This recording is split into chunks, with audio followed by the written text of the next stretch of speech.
Oh, hi again on Milwaukee. Sorry about that. I got a little shoddy connection tonight. I think my laptop is bad.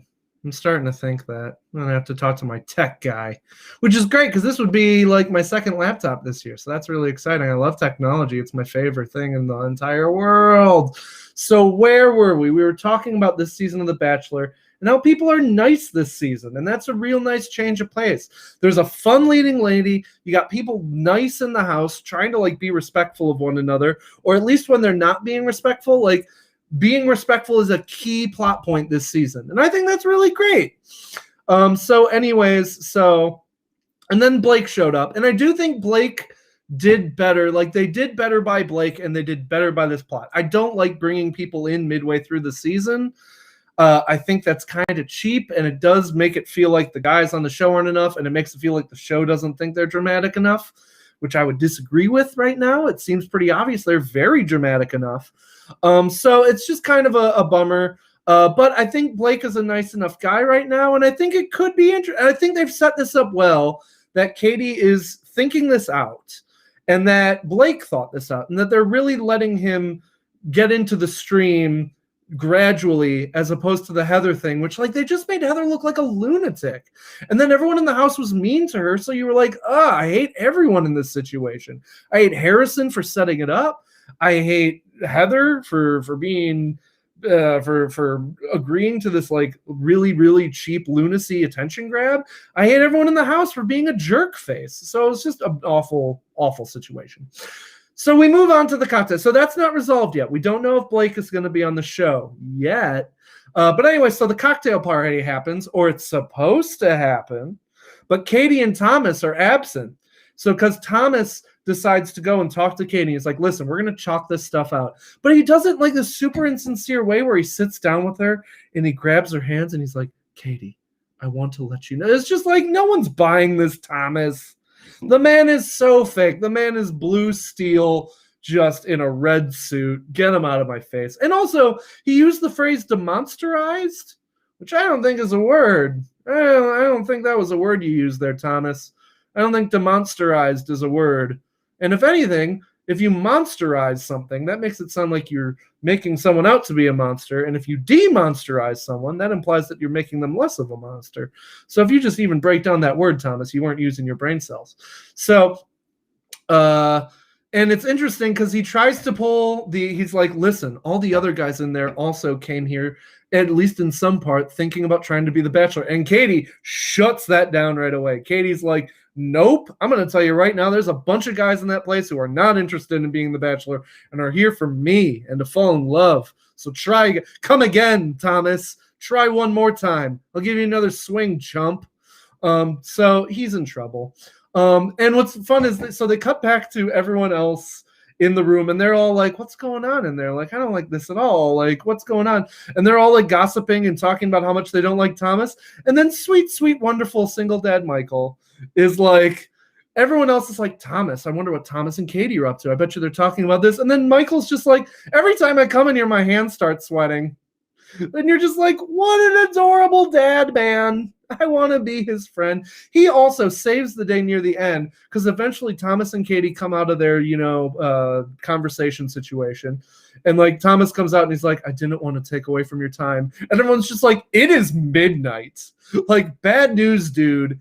Too late for that. Yeah, that time is coming past for taking away our time, dude. So he's like, oh, I'm feeling so bad. And Katie comes out and she's like, Thomas, I'm sorry you feel ostracized from the house. And by the way, ostracized is a word. She didn't say that, but she could have. And everyone's just like, oh, great.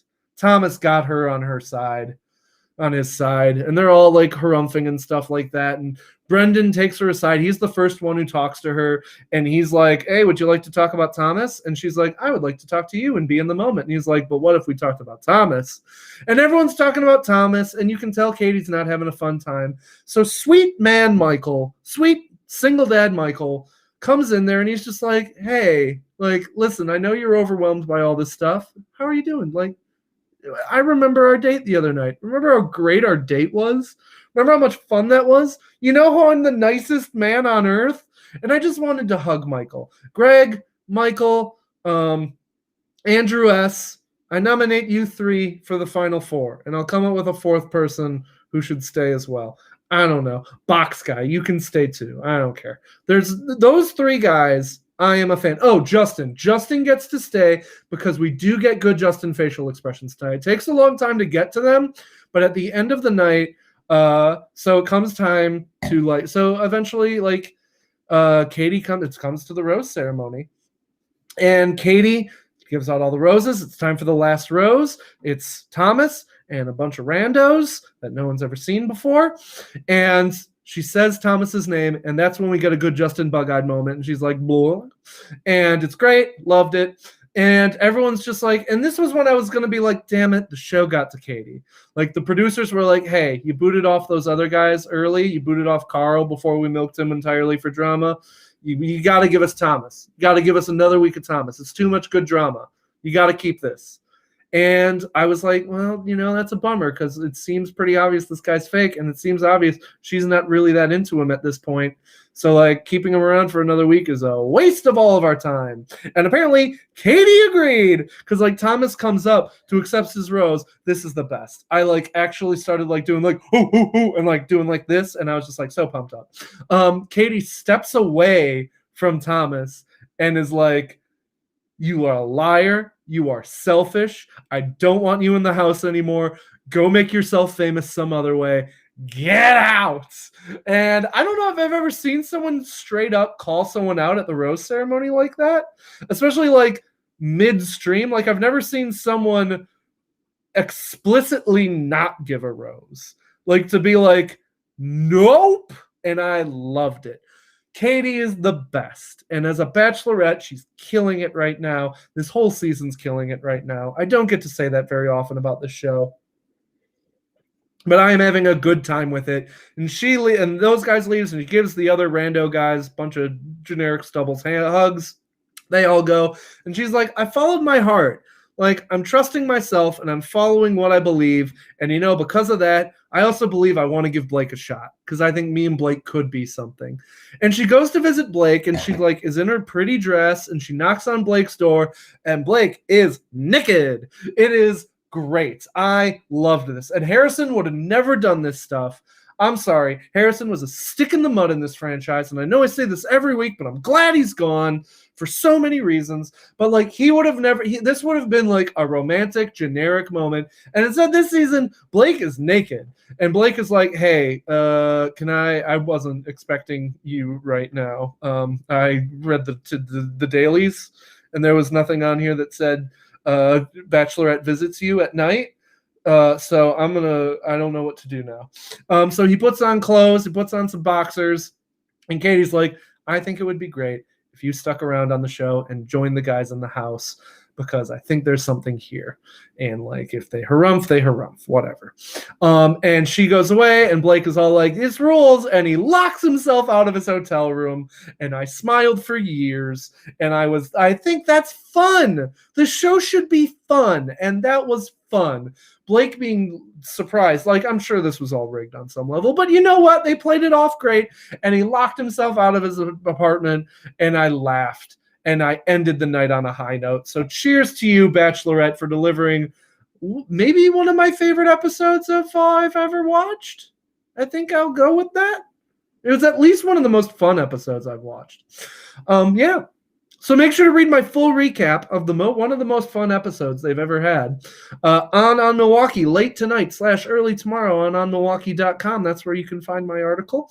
You can also find a bunch of Bucks content on onmilwaukee.com because I don't know if you heard, but the Bucks are 2 wins away from the NBA Finals, and it's awesome. And I hope you're all feeling Bucks fever. It's been so much fun seeing the city just really celebrate this team. And hopefully they come through. It sounds like Trae Young's legitimately hurt, which is kind of a bummer because it just adds another annoying asterisk in some people's minds to this Bucks run. But you know what? They always say the best ability is availability, and that's what the Bucks have had so far. So, knock on wood. But yeah, so hopefully they take a 3-1 lead tomorrow night against the Hawks. I've predicted that this season would legitimately be Bucks in 6. So we'll see how that goes. And if that turns out to be the case, I think the city is going to lose its collective mind, and it's going to be great. It's going to be like The Purge, but instead of everyone committing crimes, it's just going to be everyone being like the happiest people on earth. So I'm really excited about that. Make sure to stay tuned for all that and head down to Deer District. We've got a Deer District guide if you want to go to bars down there, letting you know which bars are cool and stuff like that. We also have a sports bar guide for sports bars you should go to. I've been watching at the Newport lately in Bayview, which is a great place to watch a game if you don't want the hustle and bustle of the crowd. Though I am definitely going to want, when we get to game clinching time, I'm coming down to Deer District, and I am going to go nuts if they win. Just everyone know, cosign, like that's happening. But I'm all pumped about that. Everyone's pumped about the Bucks, so be pumped about the Bucks. We'll have some 4th of July content. Hopefully you checked out my comings and goings from Netflix for the month of July. Actually, a really outstanding bunch of movies coming to Netflix and TV shows coming to Netflix next month. So I'm pretty excited about that. Just a bunch of really, really cool stuff. And yeah, we're going to have a bunch of food content and a bunch of summer content.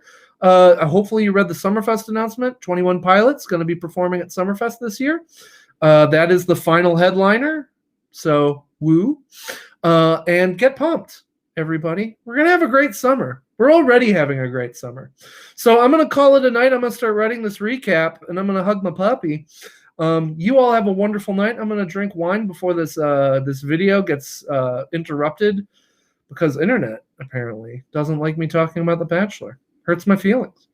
Bye, everybody. I hope you have a wonderful night. Cheers to all of you who watched and commented. You're all the best. And I will see you Monday night, 9:05, right here on onmilwaukee.com. Bye, everybody.